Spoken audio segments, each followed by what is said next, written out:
Quando eu recebi dos professores organizadores o convite para participar desse evento, me vi naturalmente diante de uma enorme responsabilidade. Dentre tantos atuais e ex-alunos e orientandos, fazer parte dessa celebração acadêmica da contribuição da professora Maria Ruth e nossa querida Maú para o campo da arquitetura, do urbanismo, das ciências sociais aplicadas, representa para mim uma grande honra. Ao encarar esse desafio, vieram à minha memória uma série de experiências que tive numa relação de mais de 15 anos, não é uma relação tão longa quanto a do Nestor, né?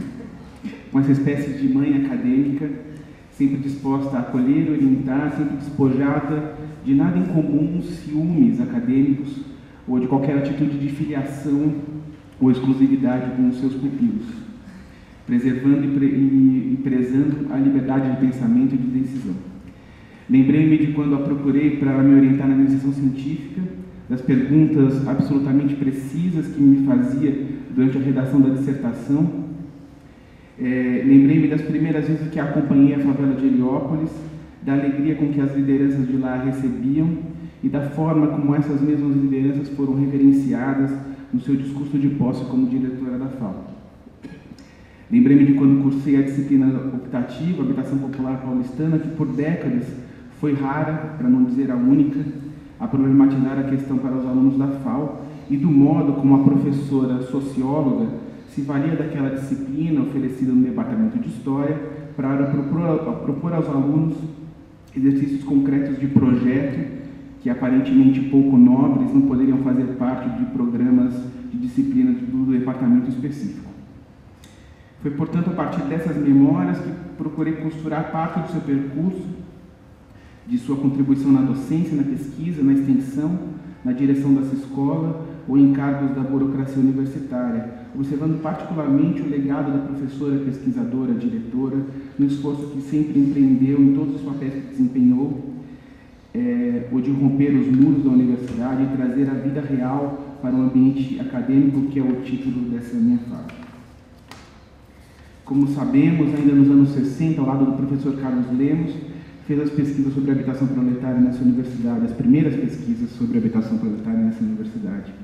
Numa época em que os arquitetos estavam à frente do debate sobre reforma urbana, com o famoso seminário do IAB, citado pelo professor Nestor, diante da proliferação de concursos que visavam, nas palavras de Carlos Lemos e Maria Ruth, projetos modernos para o velho problema da casa popular.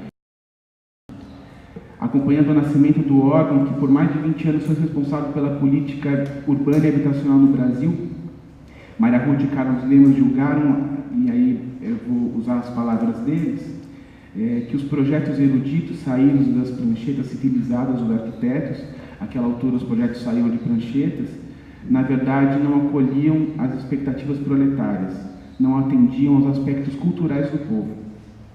E eles questionavam se era lícita a admissibilidade da idealização popular nos projetos oficiais ou se tudo seria uma questão de educação ou de condicionamento do gosto proletário às ideias do bom morar planejado pelos doutores do governo.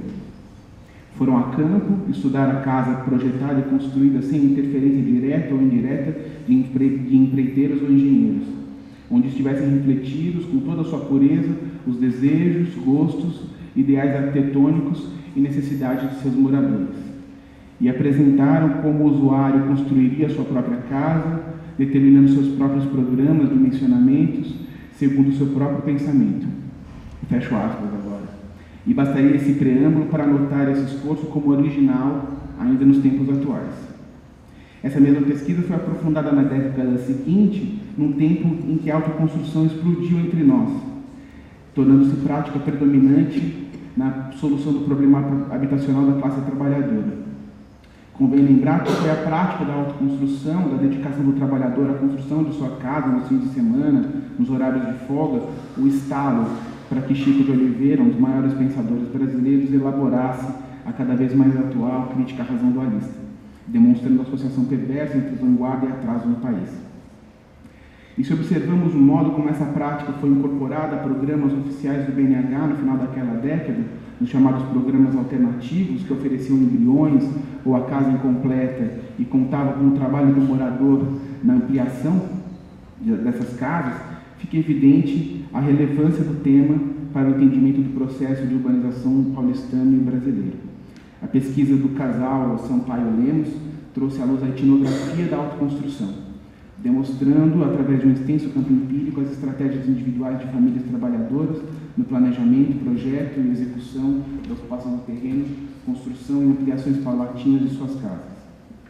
Alguns anos mais tarde, no contexto de um daqueles programas alternativos do BNH, o Promorar, Maria Ruth mostrou ainda como os embriões oferecidos pelo poder público eram ampliados, a inadequação daquela solução frente à verticalização da periferia, o modo como a ausência do acompanhamento técnico provocava as ampliações em geral diversas daquelas planejadas, resultando em moradias insalubres e inseguras.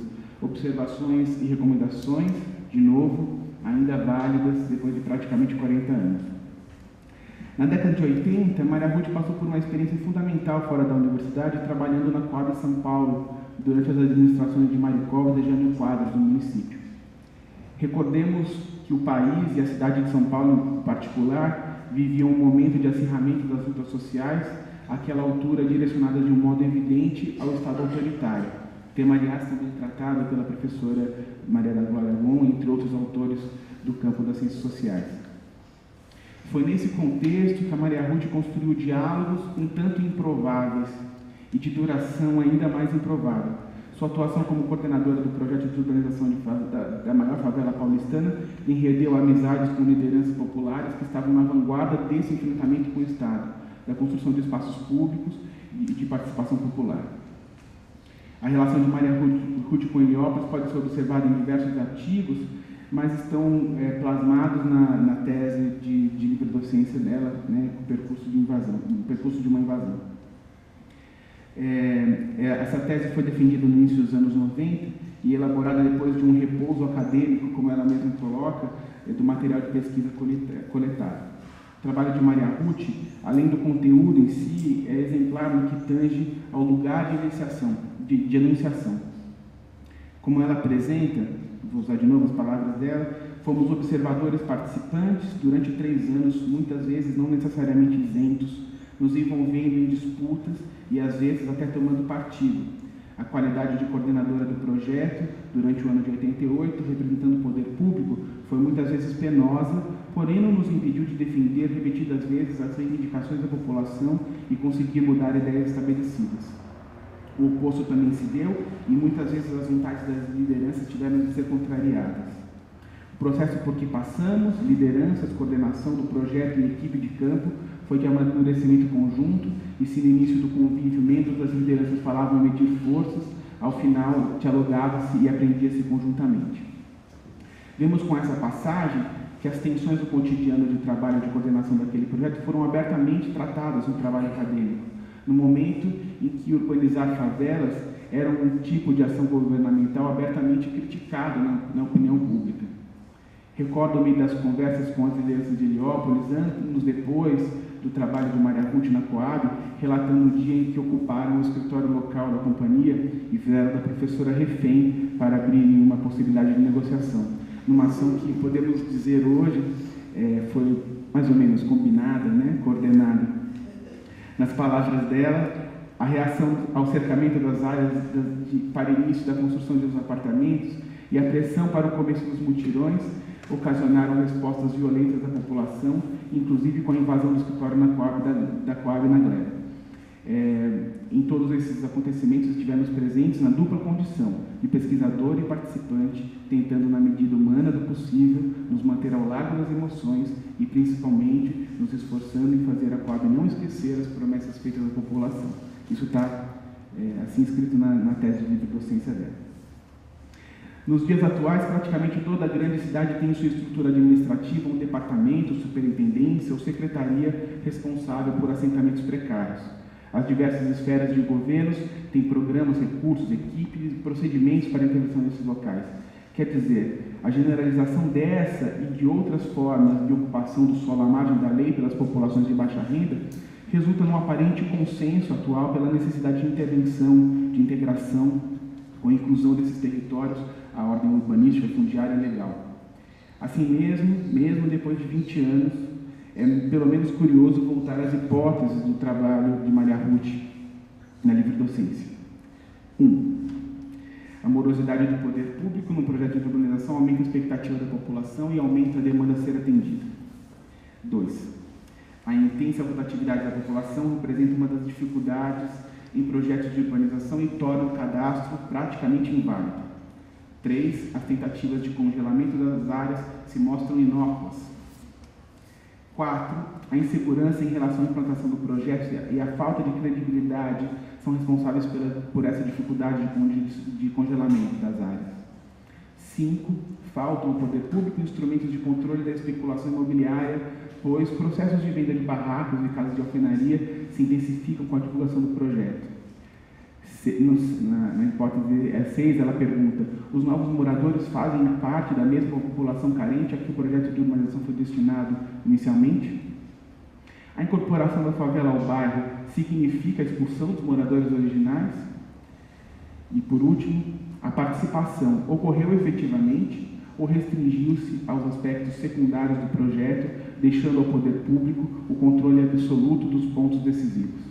São questões de tal forma fincadas na prática da intervenção e urbanização de favela que se mantêm praticamente intactas. Já no período recente, no início dos anos 2000, Maria Ruth se envolveu essa faculdade e outras unidades da universidade num processo de levantamentos, projeto e recuperação que pode ser considerada uma ocorrência característica da segunda metade dos anos 90, um cortiço vertical na área central, ou melhor, uma construção não concluída, ocupada por famílias de baixa renda. As ocupações que os movimentos diversos promoveram no centro de São Paulo no ano de 97 se seguiu a outras tantas na virada do século e assim denunciavam o esvaziamento do centro, a grande quantidade de imóveis vazios e forçavam políticas públicas.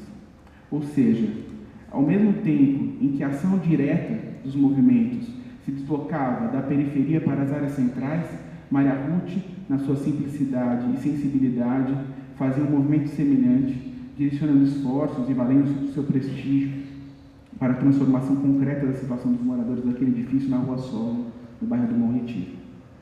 Num artigo publicado em 2007, ela aponta a esperança de que os cientistas sociais contribuam para o exercício da função pública, não somente através da crítica e do protesto, mas sobretudo de forma construtiva, apontando princípios, caminhos e orientações que possam ser transformados em propostas reformadoras e em formulação de políticas e modos de intervenção. E, de fato, nessa experiência, mais uma vez, a professora envolveu alunos de sua disciplina educativa, outros professores da FAUSP, a Secretaria Municipal de Habitação, o IPT, a Faculdade de Saúde Pública, uma ONG em defesa de direitos humanos, enfim, uma gama de diferentes atores para ações concretas de melhoria e para a consolidação de uma experiência de interdisciplinaridade e extensão universitária. O mais curioso é que a origem de todo esse trabalho é tão prosaica, porque Maria Ruth, passando fortuitamente pela frente do edifício ocupado, se indignou e julgou que poderia fazer alguma coisa. É tão prosaica que nos remete à simplicidade das coisas, a não indiferença em relação à pobreza e à situação de precariedade em que vive a maior parte da população dessa cidade. Enfim, esses 3 trabalhos aqui relatados, apresentados, vistos em perspectiva, podem ser costurados por um fio de compromisso acadêmico aliado à sensibilidade para as questões sociais, o que é bastante relevante numa universidade elitizada como a nossa. Nessa trajetória específica que procurei montar, Maria Ruth fala da autoconstrução naqueles bairros novos da periferia paulistana dos anos 60 e 70, observa a história da favela de Heliópolis e de suas lideranças, as dinâmicas e condições precárias no cortiço da Rua Solo. É, contudo, na precisão dessas escolhas, na delimitação do campo e na pertinência temporal de cada um desses temas que ela mobiliza todas aquelas questões em termos gerais, com sua característica, simplicidade e elegância, sem o alarde da militância política, mas com claras tomadas de partido em favor das classes populares. Eu devo a relação com a Maria Ruth, muito do que aprendi, venho aprendendo como pesquisador, professor, como profissional que atua especificamente no campo da habitação popular e da urbanização de assentamentos precários. Por isso, não encontro um modo mais adequado e simples do que terminar essa minha fala agradecendo. Muito obrigado, Mauro.